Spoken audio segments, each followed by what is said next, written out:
Welcome to the EdTech podcast, coming to you live from BET. We're spending the day on the show floor, meeting people, having real connections and capturing what's exciting, challenging and changing across education and technology right now.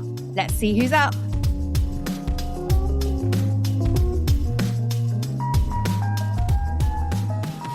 Welcome to the EdTech podcast at BET 2026. We have Pablo and Laurie. Would you please tell our international audience and listeners a little bit about who you are and what you guys are doing at BET? I'm Laurie Forcier. I'm the Vice President for Strategy at EDT and Partners. We're here at the BET Show as we are every year working alongside our clients and with our partners, hosting a suite where we host content, meetings, discussions about what we're seeing out there in education globally, because we are a global consulting firm working with education and the EdTech market. And so BET is one of our biggest shows of the year, and we've had a great show. Amazing. Thanks, Felipa, for the invite. I'm Pablo Langa. I'm the CEO and founder at EDT and Partners. And precisely as Laurie described, this is a big milestone in our calendars every year. Incredible. And they're right at the beginning of the year. So tell us a little bit about what 2026 is holding for you guys. What sorts of things are on that EdTech agenda?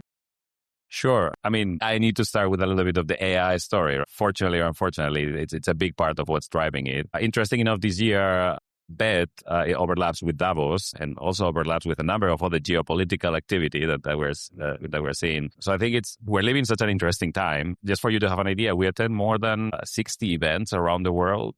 So it's literally every week we have one or two events. More than one a week. Yeah. So we were last week actually in an event in Florida. We're here. We had a couple of events, a beautiful event for ladies, leaders in education on Monday, other activities. So for us, in terms of what the year takes, it's probably, hopefully, a little bit more maturity into kind of the AI conversation. And we're seeing good progress in terms of governance. And I think one of the benefits that impacts all the edtechs around the AI conversation is that actually we're starting to connect that with more the components of like screen value, the components of like the making sure that we are impacting learning outcomes. So we want to hear more edtechs that are, concerned about that and making deep investments in there, the same way as school networks and universities are. I think they're openly asking for that type of support from the edtech community. Yeah, it's really interesting that you say that, because actually quite a few people have mentioned on the EdTech podcast this week that they feel that this year feels less chaotic, much more driven around the real questions, the deeper, meaningful questions of how is that impacting? What is that going to do for my learners? And how can you keep them safe? What are these sort of guardrails that you've put up for your platform? And almost holding EdTech companies a little bit more accountable so that they themselves can have a little bit more understanding and knowledge around what they're providing for students in their classroom. Yeah. Well, this is a moment in time this year when we're going to see a lot more regulations come into force around accessibility.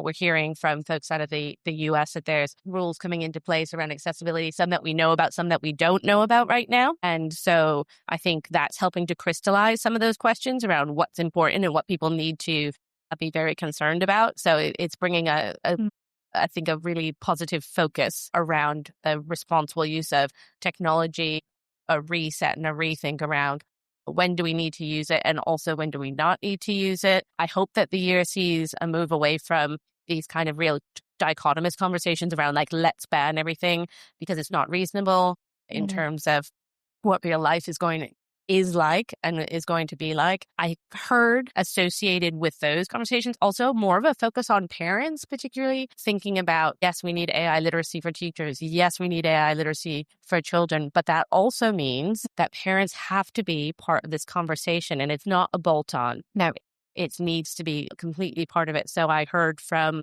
Daniel Emerson at the Good Future Foundation say they're piloting a new parent-focused training based on that. And I'm starting to hear more exciting things around that I think is a really positive for 2026. Yeah, and that is such a vital part of it. I mean, even from when I first started in EdTech, 10, 11 years ago, that conversation was being had then of parents who were concerned, they didn't know, they wanted that knowledge. And actually bringing them into the loop of this is vital because, I often reflect on the fact that actually at school we didn't have it. So no one taught us.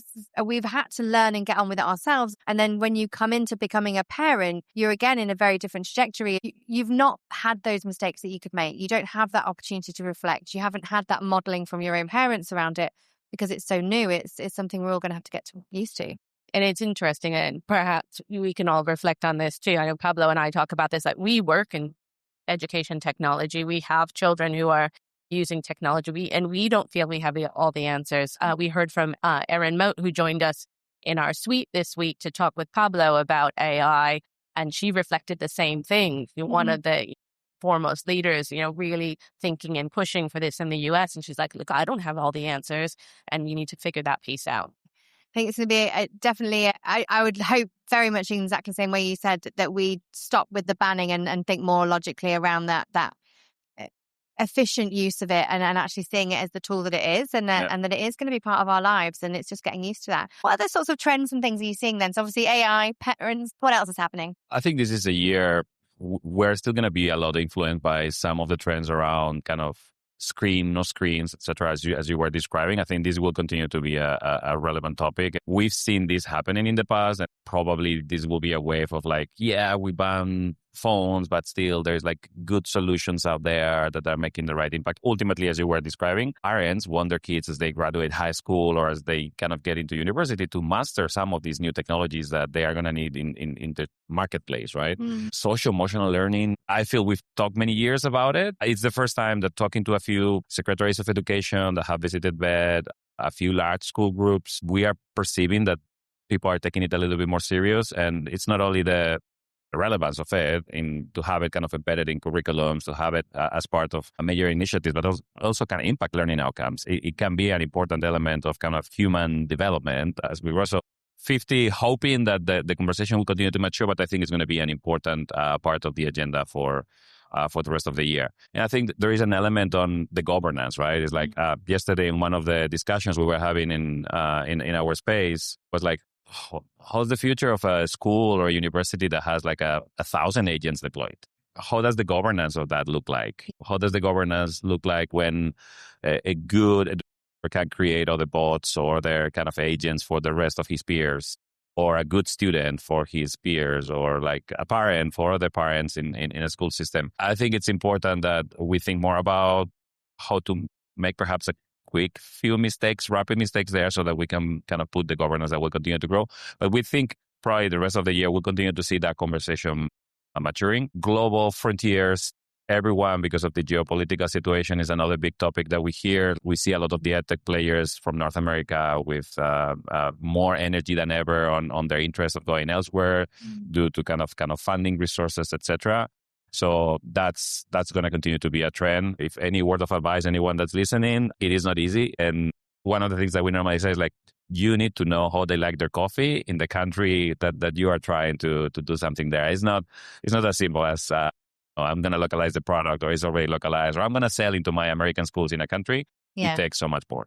No, I couldn't agree more. And actually, we've had a couple of conversations this morning, even just around that idea of the regionalization and it being really important to understand the nuances, the values, the visions for that country, and who those learners are in the classrooms and who those people are that are deploying the education as well.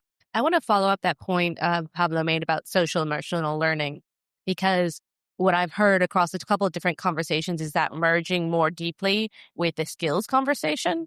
So skills not being digital skills or AI literacy, but more, and I heard this across a couple different conversations about the social emotional learning, agency, self-regulation being key skills that are needed and desired and being designed within school settings. In our space yesterday, we held a session on the new operating model for education. And we had Jenny Anderson, the author of The Disengaged Teen, with us talking about student agency and how we think about technology around student engagement in a positive kind of way. We had a wonderful Al Kingsley with us. We had Stuart Briner from the International School Partnership Group talking about how they're trying to design for those kinds of skills within their schools really intentionally. And then earlier that same day, I had been at an investor breakfast hosted by Nick Kine from Titan Partners and the UFI Votech Trust. And the investors in the room were talking about the same thing, like those are the things that they were looking to invest in, things that kind of support that kind of skills-based agenda. Again,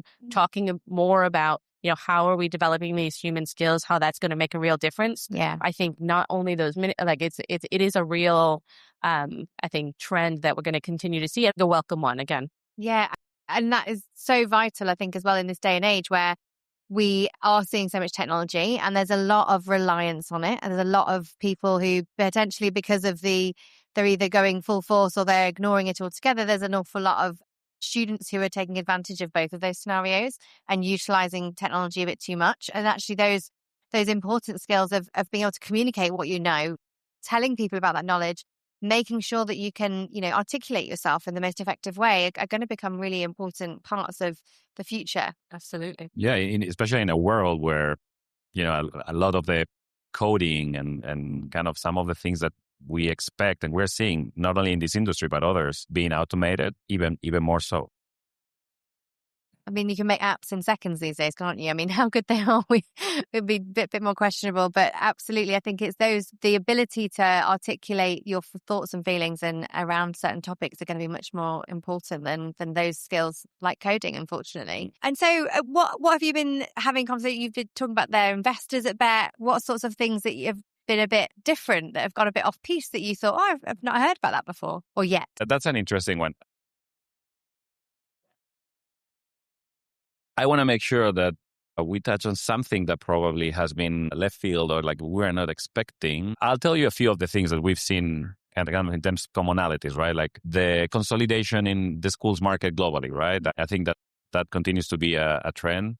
I think probably for me, something that's perhaps surprising is how resilient this EdTech community in general continues to be, right? Like we see the investment, as you were describing, probably for early stage startups have been drying. Yet you walk on the floor here or some of the conversations we'll be having, there is still kind of that tremendous appetite of really impacting education from a lot of entrepreneurs, from a lot of different initiatives. So perhaps in reflection, that's one of the things that has surprised me. Like, even though the geopolitical situation is what it is, situation is complex, it's probably, I think I read somewhere, is like, it's never been easier to build education technology, but it's never been more complicated than it is right now to actually sell it, right?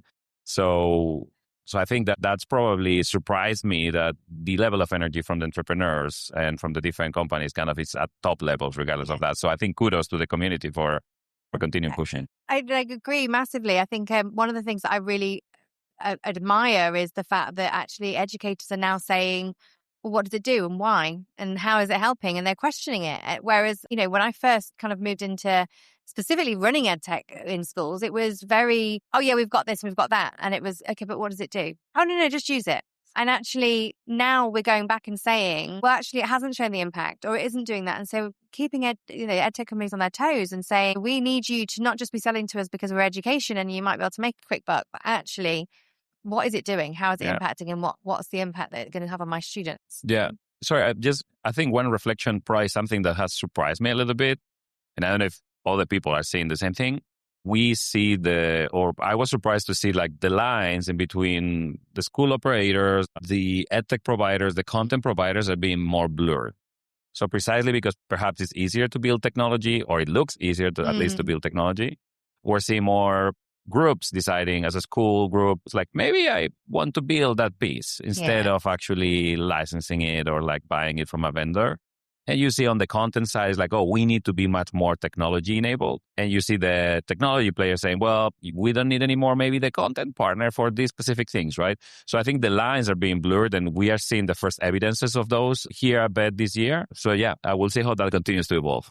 This is exactly what I was going to point to as well. In the one case, that build versus buy conversation has shifted into schools in an interesting way, particularly those that are well-resourced. But also, I mean, just this week, I reached out to a CEO that's part of my network to see if I could connect that person to someone who's doing a related piece of work. And he said, I'm so sorry, but I've stepped away because of what we can do with AI. You can build now, for thousands of pounds, what you could build for millions before. And I'm taking on a big AI project. So that was certainly one thing for me. That really did happen.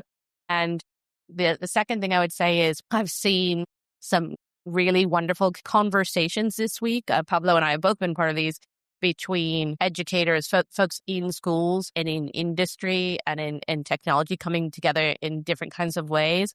And not looking at each other and saying like, we don't understand how we could possibly work together. We don't know each other's language, and saying like, yes, let's do something together in like a really exciting kind of way. So I think that's something quite positive as well. Amazing. Wonderful. So slightly outside of BET, what are we seeing globally? What are the kind of trends that maybe you've seen last year that are starting to emerge that you're seeing, maybe some people really front running and really kind of flying the flag for certain things? What's happening? I think there is, on the flip side of some of the mature economy situation, if you take the US or the UK perhaps, and kind of investments into technology there, I think there's so many green roots and positive news coming from places like the Middle East, right? So I think that there are a number of like both on the public sector and private sector initiatives that I think are world class and that could become for other nations and other providers. And that's perhaps that positive economic backwind, but also the demographics in some of the places in the Middle East where you have like a heavy unemployment for the youth and they need to think very creatively on how to scale those resources and to leapfrog their economies in novel ways that we haven't seen before. So I think there's kind of a number of initiatives out there, especially touching more on the skills development, kind of youth, vocational kind of segment that could become examples in many other places. And then, there are the complexities, right? Like when we think about, and I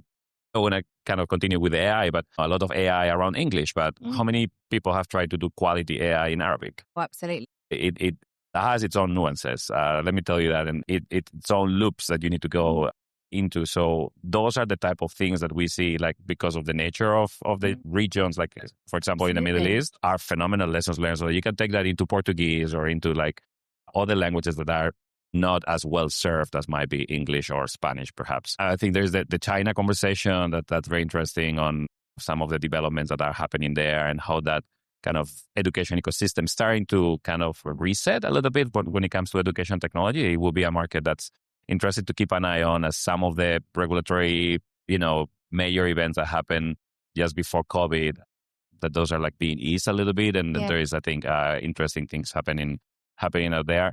I love to see a lot of attention in literacy and numeracy initiatives around the world and how we're trying to push the envelope. I think assessment is another area where there are a number of players that are doing great things. We're very lucky that we work with quite a lot of customers that are at the top level in these fields. And so we have kind of a first row seat from things like might look less sexy, but very important, like SIS activities, like the effective management of a school with AI components. We feel like, for instance, Arbor here in the UK is doing an amazing job and a phenomenal example for the rest of the world, but also initiative for early years. We're big fans of the work, like for instance, like CISO does around the world in that very specific segment. So those should be inspiration for like maybe earlier stages startups on how to put the attention. And I think they all have one characteristic is like they go the 1 mile depth in terms of kind of how to create products and make sure that they are impactful.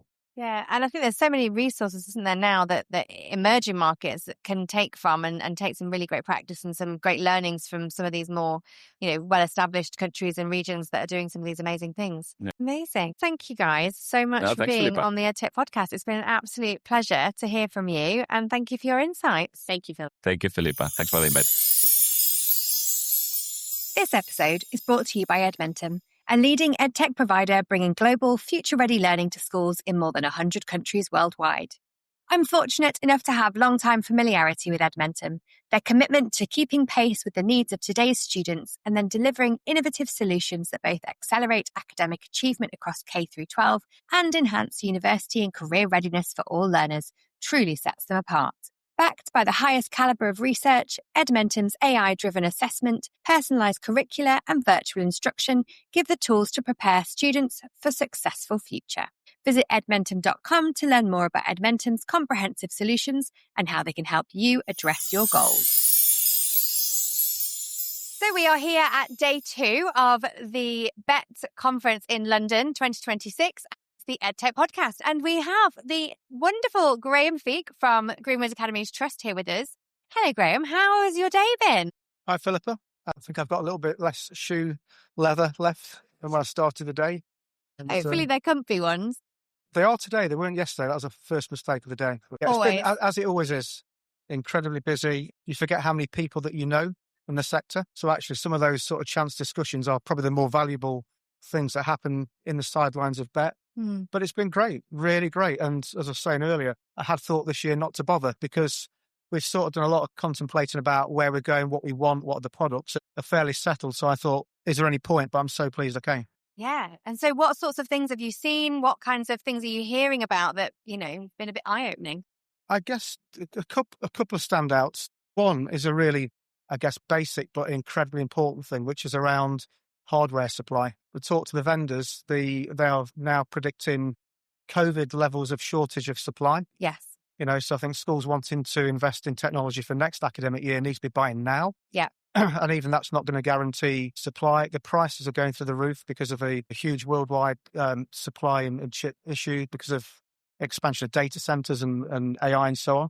So that's quite a practical thing, especially for us because we're going through quite a lot of refresh in that area. I think the second one is the sort of impact of, I guess, the announcement around generative AI product standards on Monday. That's really grabbed people's attention. And, some of the big, global providers of tech, I think, need to be rebasing maybe their approach on particularly pupil-facing AI. I think now there's a realization that maybe we need to take a few steps backwards before we move forwards, and really an emphasis on ensuring that pupils have got the right level of agency in there and it's actually supporting their cognitive development rather than impeding it.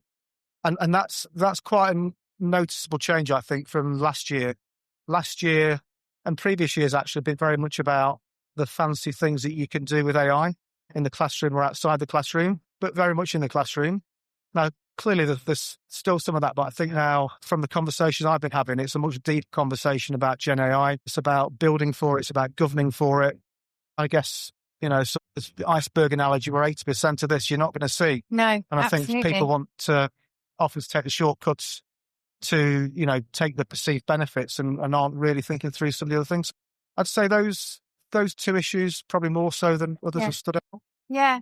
And I think it's generally been a theme is there's been more of a curated approach, I think, for medtech companies this year based upon the changes and the understanding now for what they're now supplying and conversations from schools and industry experts are having much more of an effect around what is the long-term effect? What do we need to be teaching students? We had media literacy on earlier. We were talking around what do we need to be teaching on the ground and that idea of not putting our head in the sand. And actually there's a lot of things that maybe gaps that we need to fill before we start to go too far with the shiny new toys.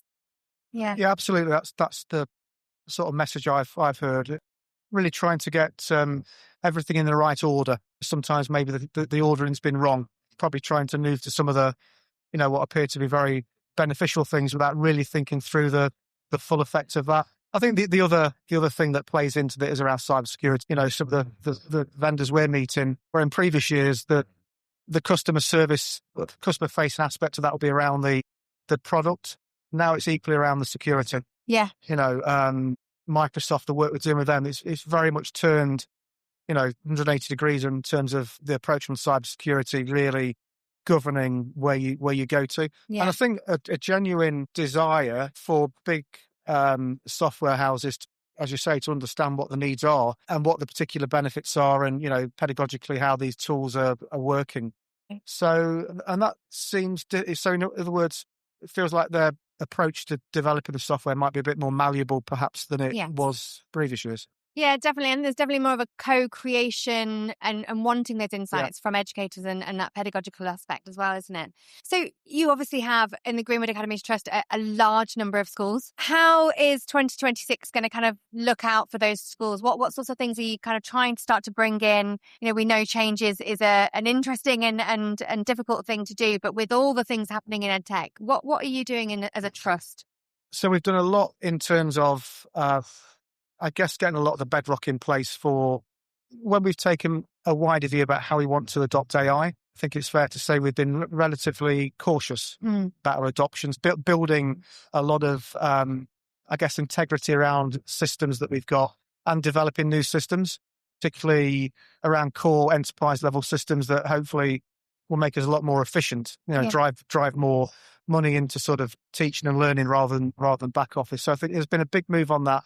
I think in terms of AI, so it is about really, I guess, wanting to be near the forefront of the race to be AI ready. Data quality, data governance, that's a huge issue for us. Absolutely huge. And I think it probably is for the maths sector. Yeah. And the more you understand of some of the challenges and risks there, the more scary that is. So I think that's probably our biggest sort of technical challenge. The work we are doing around AI is going to be what we sort of deem as fairly safe spaces. So it's not going to be in that pupil-facing spaces. It's going to be in the sort of organizational, corporate spaces around trying to drive greater efficiency. And I think another key one is around digital culture. Or the education sector struggles sometimes in terms of understanding how best to approach the use of technology.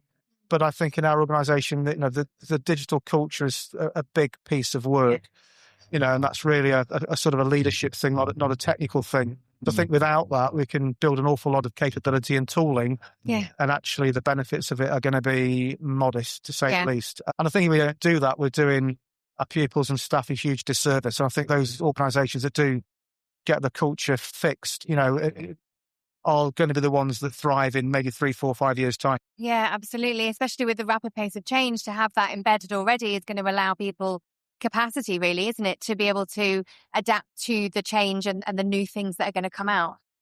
Yeah, definitely. I think it's turning the discussion about technology from being a cost to an investment. And I think a lot of the discussions that I have are often about, well, how cheap can we get it? Do we need to do that? And that says to me, well, actually, if the culture is about how you're harnessing digital technology, it's about how you're investing to support your core objectives and to save money and to be more efficient and make, organisations places that people want to come and work at and where parents want to send their children. So I think that is a big piece of work. Yeah, absolutely. Thank you so much, Graham, for being on the EdTech podcast. Pleasure. It's been really lovely chatting to you. Okay. Thank you for your time.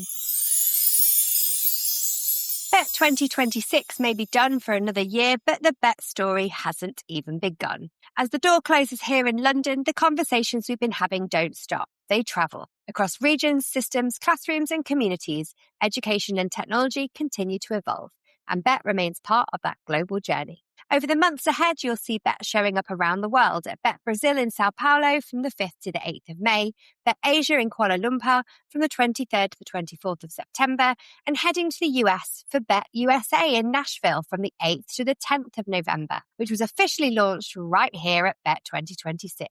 And if you can't make it to those, don't worry. We'll be back in London next January for Bet UK 2027, ready to do it all over again. Whether in person, online, or through conversations that ripple out long after the hall's empty, it continues to connect people, ideas, and impact across global communities for education. Bet may pause, but the conversations are only just getting started. So we are here today, day 2 at Bet with the EdTech podcast, and I have Jarno here with me from ReadSpeaker. Please, Jarno, tell us a little bit about you and what ReadSpeaker is all about. Well, first of all, thank you for having me here, having us here in the podcast. Pleasure to be here. Well, like you said, I represent ReadSpeaker. I'm the Director of Education for the EMEA LATAM markets. And at ReadSpeaker, we provide, in very short sentences, we provide a listen option. So it is text-to-speech technology we create ourselves, fully European-based, allowing learners to listen to the content for various reasons, whether they might have a necessity to listen to the content because of neurodiversity challenges or other special educational needs, English as an additional language learners. So in order to have like an actual native voice, pronouncing the content to them, all ranging up to, the wide diversity of learners. And more on the focus or from the focus of universal design for learning to simply make sure that digital learning environments are designed in a way, and that's where we help our customer organizations and our partners, that these environments are designed in a way that accommodates any type of learner, whether that's preference or necessity due to either disclosed or undisclosed additional needs they might have. And I think that's the basis of universal design for learning, isn't it? We Absolutely. We make it so that every single person is included. And if it helps you and supports you, great. And let's get as many people as possible being able to immerse themselves, especially in reading and listening. And I often will read things back to myself. So for instance, I'll do, a screen reader. And my worst thing about that is the fact that even now it can quite often sound quite robotic. But you were just saying then about different languages and accents. So no, we've been on the forefront on using different types of technologies, on being innovative in making sure that our voices are human-like as possible. However, yet it has to be neutral. It has to be usable, applicable to educational content. I mean, we want to avoid that it becomes too much of a steering in the voice. So it has to be neutral. It has to be usable, yet human-like for learners to feel engaged and also to feel represented in the voice they are actually actively using to listen to their content. So we offer a wide diversity in accents, in genders, in age categories of voices available across languages. Saying age categories, that's something that I've not heard of before in terms of the audio being able to be read to us like that. Might have a darker voice. My voice is a bit lower. Sometimes people think I sound older than I actually am. I might appear older. So that's like the age category in that. And because we're all human, we all have a personal preference, whether that's in the type of voice or the type of sound we would like to listen to versus the way we prefer to learn and consume new information. And it's actually quite funny to be on a podcast. I always use the term the podcast effect in order to demonstrate the power of what we actually offer by asking people, if you want to learn about a new topic, just imagine what would you prefer? Yeah. Read a book or listen to a podcast about that topic. I think the audience of this particular podcast would vote for podcasting, of course. I'm sure. And I think it is just around, for lots of people, especially neurodiverse learners, is that ability to have multiple different ways of accessing the same content. Now, I know for myself, I like to read and listen, and sometimes when it's very complex and it's maybe something new that I'm learning, I quite like to be able to listen to it over and over again, whilst also potentially having read it as well, because it just helps me to... Absolutely. There's a whole range of scientific knowledge, of scientific research behind this. That's multimodal learning, so consuming course material in different formats, preferably at the exact same time, helps focus, helps retention, and helps recollection of the actual course content, of the knowledge you're studying. So yes, it's not only a nice-have for a lot of people, it supports the actual learning outcomes and the learning results for learners across the board. Absolutely, which is what we want, really, isn't it? And we want those lifelong learners. So if we're giving tools and resources to be able to access things in multiple different ways, then that helps us to also want to keep learning. And that's the beauty of e-learning. I mean, we started off using e-learning in order to achieve scalability and efficiency, but just offering one format, simple text material inside of an LMS and reading from a screen is, well, let's be honest. I mean, if you have to read an email with a 5-page attachment, how engaged are you? How much are you enjoying? Or the other way around, how much do you feel inhibited or experience a barrier in having to consume that 5-page document? Yeah. And that's precisely why we need to have a more inclusive approach towards e-learning, towards digital education, in order to make sure that, everyone finds their way that fits their situation or their preference or their additional need best. So we have the why. How is my next question. Is it something you can get on any device? How does it work? What does it look like for a learner when I'm adding it into my digital system? Ooh, there's a wide range of possibilities. So I'll not go down the rabbit holes on all the technical side of things, but we integrate in all the major LMSs, all the major e-assessment platforms. Basically, there's no platform yet that we've encountered that we cannot integrate our solution in for an embedded and native solution. But there's also personalized tools that we offer in case that certain educational institutions might use online solutions outside of the LMS, in order to make sure that learners can adopt to that flexible environment or that flexible set of solutions. So it's fully either SaaS, cloud-based, so software as a service, but we also offer on-premise solutions, offline solutions on device, just to make sure that any type of situation is, we have an application for, we have a set of solutions for. It's accessible for all, really, which is amazing. Absolutely. And we see, even though education across the world, everywhere there's a primary school and secondary schools and tertiary education, further education. But the actual situation always differs. The amount of digitalization across schools, across countries differs. The availability of digital content differs. So, and also the educational legislation in some cases, or the requirements differ as well. And that's precisely why it's important for an organization like us to be able to offer a wide range of options, just to make sure that we can actually tailor as best in order to serve that learner best. Well, and you serve an incredibly large market. I'm always amazed at how many different regions get added onto EMEA. So you mentioned Latin America, is that correct? Yeah. So, I mean, Correct. wow, like right across the world. Yeah, and that's just me. I actually have we have a North American team as well. We have presence in all across Asia, because there's learners who struggle, and there's digital learning that has barriers and can be more inclusive around the globe. So yes, we're a global organization, which also makes it a lot more fun to work and to execute my work, in the sense of, I know we help a lot of learners across the world. It's what makes me tick. It's what makes me get up in the morning just with a smile on my face. And I'm Dutch, so I cycle to the office. Amazing. But I'm the one with the biggest smile on my face heading to work, because I know we help kids, we help learners, we help students get the best results, make the most out of themselves. And it's been my personal drive. If I can make sure that at least one student, one learner, one child gets a proper education, succeeds, gets a good job, and succeeds in life and has a happy life, that's my goal, isn't it? That's incredible. And so you're here at BET.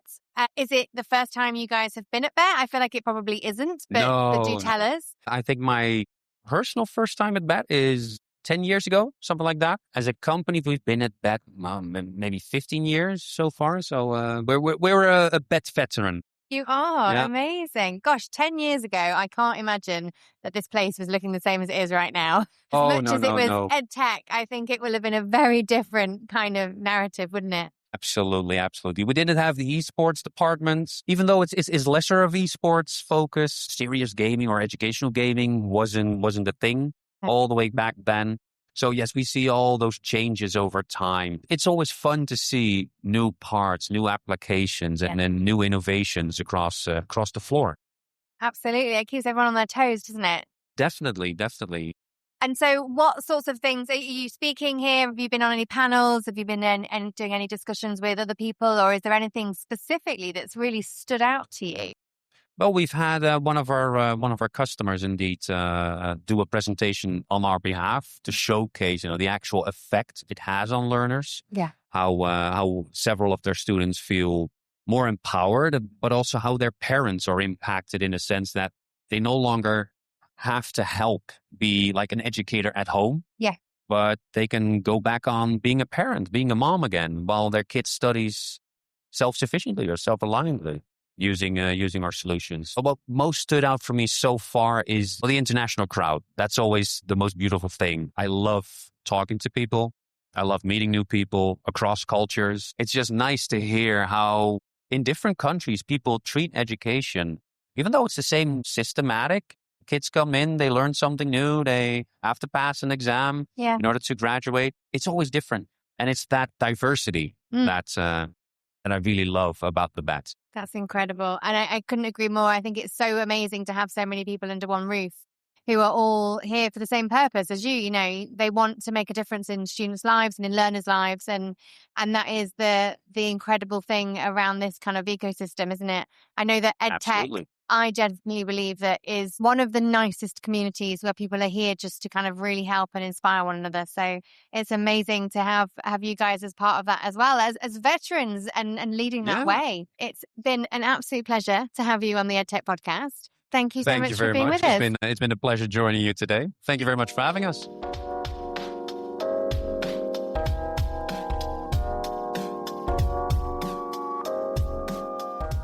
Okay, we are here at day 2 at BET, the EdTech podcast, and we have Katie with us. Media literacy, what a hot topic. Please tell our international listeners and everyone who couldn't make it to BET who you are and what you do. Thank you. So I'm Katie Freeman-Taylor. I'm the head of research and policy at Internet Matters, and we're a children's online safety not-for-profit. We primarily exist to support parents with keeping children safe online. Obviously, this is a very hot topic at the moment. So we do this on our website by providing step-by-step guides to set up parental controls. We have conversation starters, how to have a conversation with a child about topics like misogyny or online hate, sort of anything you can think of. But I sit in the kind of policy and research side of our work. So we do regular research looking at what children and young people are doing online, what parents are concerned about, some of the sort of new technologies they're using, what challenges they're facing. We also do regular research with teachers as well to understand what challenges they're facing. And then we use that research to hopefully influence decision makers, whether that's politicians, industry, regulators like Ofcom in the UK as well. That's incredible. And I can't think of a more valuable service right now, especially for parents with the growing changes within, social media bans, mobile phone potentially. We're looking at all kinds of things to do with smartphone reduction, schools going through all sorts of things. And actually, as adults and parents ourselves as well, we are also doom scrolling and not necessarily 100% au fait with where we should be. So how is some of the research that you guys are coming out with? What's it telling us? What sorts of the support mechanisms are there? Yeah, so we do a lot of regular research. I think sort of thinking about parents first, we always hear from parents, the number one concern of them is how much time their child is spending on a device. And that's sort of the same from sort of age 5 right up to age 17. Parents, there are resources support that is available to help parents manage that. But I think where the sort of conversation around potentially banning social media and smartphones, it's coming from the fact that parents don't feel like they can control it themselves. In the space of a year, we've seen a significant increase in the number of parents that support a ban on social media. And I think a lot of that is fueled by parents not feeling able to sort of set boundaries, both for themselves, but also for their children as well, and wanting to be able to have sort of a universal or community sort of guidelines around that. So that's certainly one topic that parents tell us about a lot. We also hear from parents sort of the rise of AI-generated content, mis and disinformation, scams, all of those sorts of topics are also becoming key concerns for parents. Spending too much time online has always been our number one concern of parents, but actually in our last round of research, mis and disinformation became the number one concern. And I think that's sort of with the rise of AI-generated content, hearing in the media concerns about how it might be interfering with elections, that's becoming quite an important issue for parents as well. Children and young people, we do a lot of tracking around kind of what they're using, what new technologies. And a big report we did last year was looking at use of AI chatbots, and this was specifically in the UK. But we found that sort of 2/3 of children were already engaging with AI chatbots regularly. They were primarily using it for homework and schoolwork, companionship and advice. I think just touching on the homework and schoolwork one, at an EdTech conference, I think one thing that was quite surprising to me was most schools hadn't been providing any guidance or support on how they could use AI chatbots for schoolwork, homework, research. And I think a lot of that is, because children are often the first and early adopters of technology, maybe teachers and schools aren't thinking about it. While the UK government has provided some guidance to teachers, it's more around how they can use AI to make teaching and their jobs more efficient and effective, and less about how it should be being used in the classroom. And children are using it in really interesting ways. Some are using it for language development. Some are using it to kind of build on their learning skills, but often they're using platforms that aren't built for children and young people, which of course can lead to challenges as well. And obviously you will have seen, I'm sure, in the media and in the US, a lot around kind of children getting advice from AI chatbots, potentially becoming more dependent on for information attachment as well. Absolutely. And I think that comes to as well that them wanting to ask questions that perhaps they don't have a trusted adult for, or they don't want to ask a person, and maybe see that as an ability to have, a conversation without somebody, questioning them about why they're asking that, and actually just giving them an answer. And, it's not always the right way to do it, but could potentially be from things like that. And it's really interesting, actually, the way, you're so right. A lot of schools, especially with the kind of age verifications in terms of, you have to be 13 and above with parental consent to be able to use AI. Almost, is it that kind of, okay, well, it's fine because they can't use it, so we don't need to tell them about it. Whereas actually, we're probably better to inform more and over-inform. I think you're completely right. That's something that schools regularly come up against and is really difficult for them. So a lot of schools do not feel confident teaching about sort of AI literacies, AI in general, and media literacy on social media platforms, which often have a minimum age of 13 plus.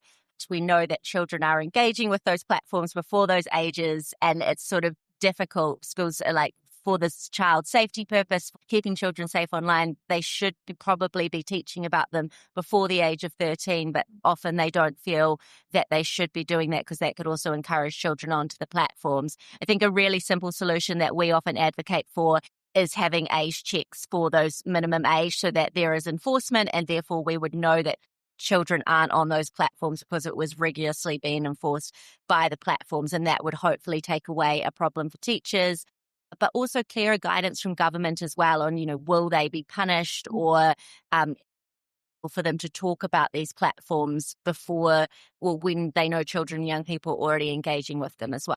Yeah, absolutely. And I guess it's the same with all sorts of things. There are things that are illegal but still happen, and actually it's the awareness. I had a flashback to like DARE when I was at school, and it wasn't that anyone in my primary school was taking drugs, but it was that awareness of this is a real thing and actually we need to talk about it. And I often personally liken teachers' fear of talking about online safety and things that are happening with the AI and things because of their lack of confidence for it. A little bit like talking about sex education. It's that fear of, oh my goodness, what if they know more than me? What if they're going to ask me a question that I don't know the answer to? Are we seeing more really kind of rigorous frameworks coming out, or even guidance curriculum-wise around AI and media literacy? Yeah, I think that's a really important point. So we did some research about 18 months ago now, and we asked those working in the education space, including teachers, about how they teach media literacy in their school. And media literacy means different things to different people, but we take quite a broad approach. It's around mis and disinformation. It's around online safety. It's about AI literacies, not just using AI, but also what is the broader picture.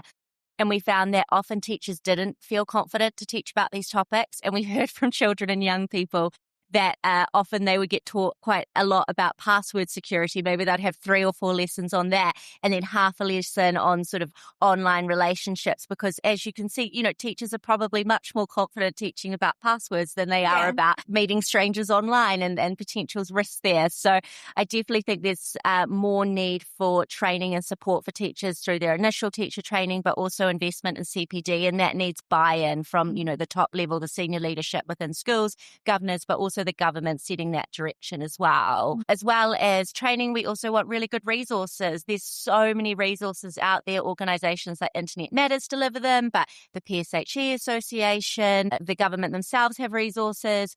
But schools often might not know which ones to use, or, they don't have the time to necessarily find the best ones for them. So I think what would be really helpful, particularly in the UK, but also globally, is some sort of like hub where they can go to and say, this is the age group I'm teaching, this is the curriculum I'm teaching, and have access to really high quality resources. And we don't need to reinvent the wheel there. There's so many, even at BET, there's so many organizations that are already delivering that. And then I think the final thing for media literacy and AI literacy, with the curriculum review in the UK, it's really great that they've sort of pulled out media and digital literacy and how important that is, particularly in a digital world. But now what we really need to see from government is action on that and clear guidance for schools. What we find at the moment, and in the research we did, was that there's lots of opportunities to teach media and digital literacy in the curriculum, and there's lots of sort of places that are signposted for it, but that doesn't necessarily mean it gets taught, because if there isn't a clear sort of competency or key skill or knowledge that it needs to be taught somewhere, it can often be missed altogether. And that's what we often find in the UK. Absolutely. And I almost feel like a little bit more accountability as well, that actually every subject does need to teach it. And there is an opportunity, as you say, across all curriculum areas, I believe these days, to be able to teach that. And actually it's that impact of saying, no, you have to, because it's vital. Yeah, absolutely. You often hear teachers don't want more put into the curriculum, and I completely sympathize with that.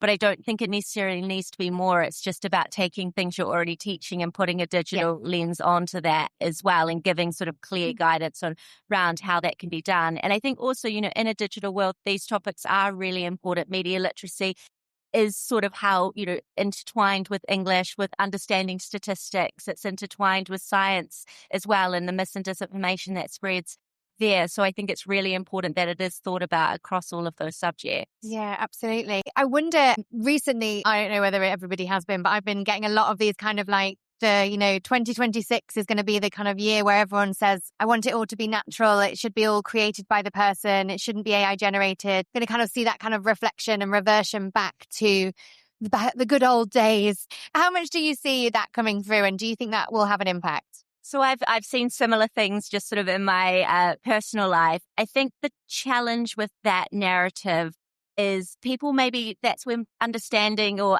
the AI literacy component is perhaps a bit naive when we think about how embedded AI is in all of our lives. I think there was a great piece of research done by someone where they were like, I'm going to try not to use AI for an entire day. And it was like, oh, well, you can't look at the weather forecast because that is, uses AI. You can't use your water because actually how they flow the water around the city is based on AI. And so I think there's a lot of positive use cases, and I think it's maybe more people are thinking about their own critical thinking skills and how it applies to their life. I think it's about where there is benefit, leaning into that, but also teaching those broader kind of risks and challenges. And children and young people, they need to have critical thinking skills, and that helps them to engage appropriately with AI. So I think it's a core to it is the media and AI literacy. That's incredible. And so today we're obviously Better Day 2. Are you doing any talks here? Have you got anyone specific that you want to kind of be able to meet up with and have a conversation with that's interesting you? So yesterday I spoke in the main arena, and we were talking about media literacy and sort of what's coming on the agenda in the UK, things like the Votes for 16, the curriculum review, potentially regulating smartphones and social media more. So a very pertinent conversation, and it was really great to engage with people after that. Today's a little bit of a lighter day. I'm hoping to get around some of the stalls, see what tech people are working on. I spotted Ofsted were here, so maybe ask them how they're going to implement the mobile phone policies that have just come out in schools. So more about talking to people today, I think. Incredible. Just making those connections. Absolutely. And what would be the kind of one incredible thing that you would be able to say to educators or school policymakers even, or school leaders? Like what was the one thing that you would ask people to do that's just, that will really help support this kind of mission to help everybody understand media literacy a bit more? Gosh, that is a big question. I have so many different things for so many different people. I think for me, it's a bit of coordination across schools, across the regulator, across government departments, parents. I think everyone and organizations like ourselves as well, I think everyone is doing great work and thinking about some really sort of interesting challenges and opportunities, but it's about connecting that all together and make sure we're not repeating stuff and there aren't any gaps in what we're teaching and bringing children up to speed and, opportunities that schools could be making the most of. I think at times we tend to work in silos, so how can we bring that more together? No, I absolutely agree. Those conversations and discussions need to be together, right, so that we can have that one message that's unified. That is amazing. One last question would be 2026. What do you see kind of the biggest mission trend to be? I mean, what I will say is, despite what we were talking about before about potentially people maybe going back to that more natural side of AI, I would say this year at BET, I've noticed even more AI. It's in almost every single kind of talk. It's in everyone's signage. So I think it's about probably creative uses of it, and I think embracing it with a sort of child safety and safeguarding lens. I think maybe for the last year, it's been or the last few years, it's been adopted sort of day to day, particularly chatbots, but other applications as well. There's been sort of everyone just trying it, giving it a go, maybe without the safeguards. And now we're realizing, actually, we need to make sure we get this right before we roll it out to the public. So I think a safer approach to AI this year. That is amazing. Thank you so much for your time today, Katie. It's been a real pleasure talking to you. Thank you for having me.